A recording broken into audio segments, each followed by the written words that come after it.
Bayangkan sebuah produk yang begitu kuat, hingga mampu mencetak keuntungan tanpa menghasilkan apapun yang berwujud. Sebuah produk yang tak kasat mata, begitu menyatu dengan kehidupan kita. Sampai kebanyakan orang bahkan tidak sadar bahwa mereka membelinya setiap hari sepanjang hidup mereka. Produk itu bukan barang, bukan jasa. Produk itu adalah utang. Selamat datang di Kroni Kapital, tempat uang, kekuasaan, dan sejarah saling bertabrakan. Dan di sini, tak ada yang sesederhana kelihatannya. Dan bertentangan dengan anggapan umum, utang bukanlah sekadar alat keuangan yang netral. Ia adalah produk yang dirancang dengan sangat sadar dan perlahan, disempurnakan menjadi produk paling menguntungkan dalam sejarah umat manusia. Utang telah membiayai perang, meruntuhkan kekaisaran, memperbudak bangsa-bangsa, dan secara senyap menguras kekayaan orang-orang biasa. Namun ironisnya, jika Anda bertanya kepada kebanyakan orang, dari mana utang berasal?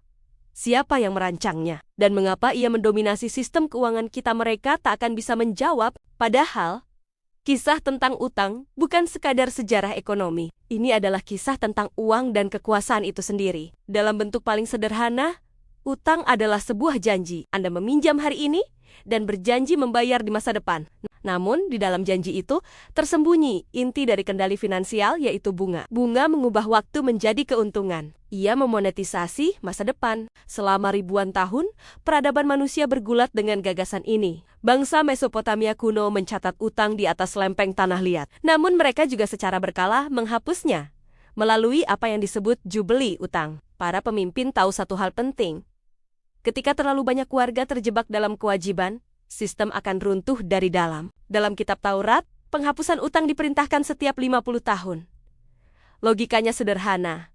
Utang itu berbahaya. Jika dibiarkan, ia mampu memperbudak seluruh populasi. Namun seiring berjalannya waktu, para elit menemukan sesuatu yang jauh lebih efektif daripada menghapus utang. Mereka belajar mempersenjatainya. Di Eropa abad pertengahan, Gereja Katolik secara resmi melarang riba atau pengambilan bunga berlebihan. Tetapi para pedagang dan bankir tidak berhenti. Mereka beradaptasi. Pinjaman disamarkan sebagai kontrak dagang. Kredit dikemas dalam instrumen rumit yang tampak seperti apapun, asal bukan utang. Memasuki era Renaissance, keluarga-keluarga perbankan seperti Medici di Firenze membangun kekaisaran bukan dengan tanah atau tentara, melainkan dengan pinjaman. Mereka membiayai raja, paus, dan pedagang besar. Sebagai imbalannya, mereka tidak hanya menerima uang, tetapi juga pengaruh politik. Utang tidak lagi sekadar produk keuangan. Ia berubah menjadi mesin kekuasaan. Transformasi sesungguhnya terjadi pada abad ke-17 ketika utang negara mulai bangkit. Saat Republik Belanda berjuang memerdekakan diri dari Spanyol, mereka mengumpulkan dana dengan menjual obligasi kepada rakyatnya sendiri. Warga membeli utang negara, menerima bunga, dan bahkan bisa memperdagangkan obligasi itu layaknya properti. Tiba-tiba, perang tidak lagi dibatasi oleh emas atau perak di perbendaharaan raja. Perang kini bisa dibiayai tanpa batas, yaitu dengan menjual masa depan. Model ini disempurnakan oleh Belanda, lalu ditiru Inggris. Pendirian Bank of England pada tahun 1694 menjadikan utang nasional sebagai institusi permanen, menggulirkannya tanpa henti, dan para bankir yang mengelolanya menjadi tak tergantikan bagi mahkota. Utang telah naik kelas. Dari kontrak pribadi menjadi fondasi kekuasaan negara. Keuntungannya luar biasa. Meminjamkan uang kepada negara adalah taruhan paling aman dalam dunia keuangan. Karena negara selalu bisa menaikkan pajak untuk membayar krediturnya. Perang yang dulu akan memiskinkan raja kini bisa berlangsung tanpa akhir. Dan perang itu sendiri memperluas kekaisaran, membuka pasar baru, dan menciptakan lebih banyak peluang utang. Sebuah lingkaran sempurna pun terbentuk. Semakin banyak negara berperang, semakin banyak mereka berutang. Semakin banyak mereka berutang, semakin kaya para krediturnya. Pada abad 19 dan ke-19, pasar obligasi di London, Paris, dan Amsterdam menjadi jantung denyut keuangan global. Tentara bergerak, kapal berlayar, koloni ditaklukkan, semuanya dengan uang pinjaman. Namun ini tidak berhenti pada negara. Ketika kapitalisme industri menyebar, masyarakat biasa pun ditarik masuk ke dalam siklus ini.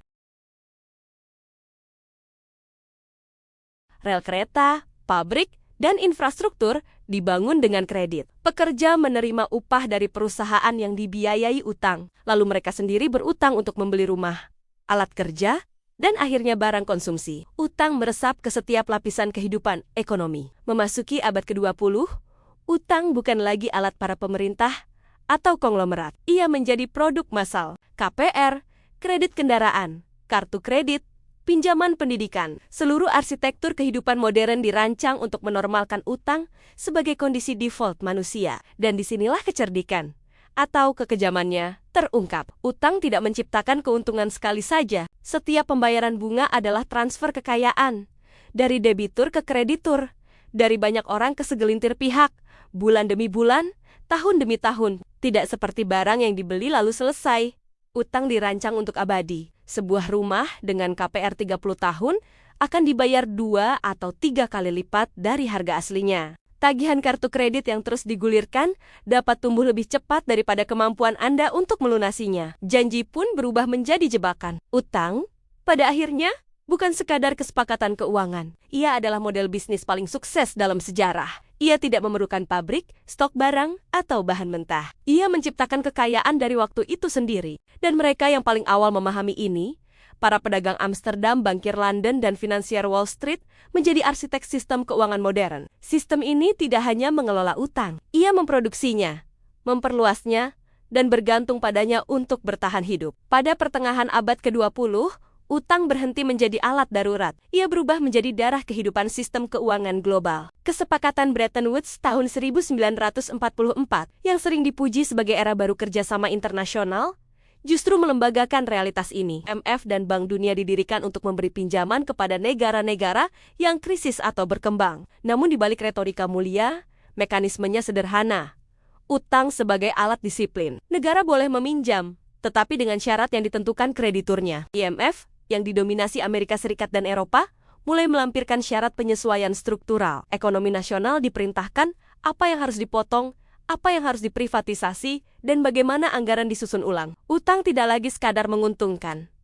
Ia menjadi tuas kendali politik. Pada saat yang sama, revolusi senyap terjadi dalam kehidupan sehari-hari. Bank menemukan cara menjual utang langsung ke rumah tangga. KPR dipromosikan sebagai mahkota impian kelas menengah. Kepemilikan rumah yang dulu hanya untuk elit, kini terbuka bagi jutaan orang. Asalkan mereka mau mengikat diri pada kontrak 3 dekade, kredit mobil, cicilan furnitur, hingga kartu kredit mengubah utang menjadi produk konsumsi yang dipasarkan layaknya barang lain. Perubahan psikologisnya sangat besar. Utang tidak lagi memalukan. Ia menjadi normal.